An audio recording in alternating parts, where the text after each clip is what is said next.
सध्या आहे ना माझी वॉशिंग मशीन इतकी प्रॉब्लेम देत होती. 1 तासाचा टायमर दाखवायची आणि 4 तास कपडे धुवायला लावायची.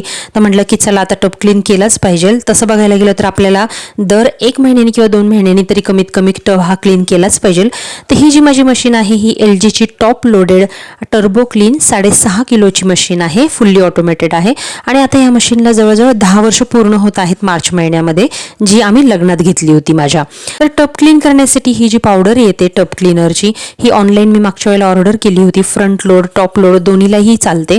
ही जी पावडर आहे ही डायरेक्टली आपल्याला टबमध्ये टाकायची आहे.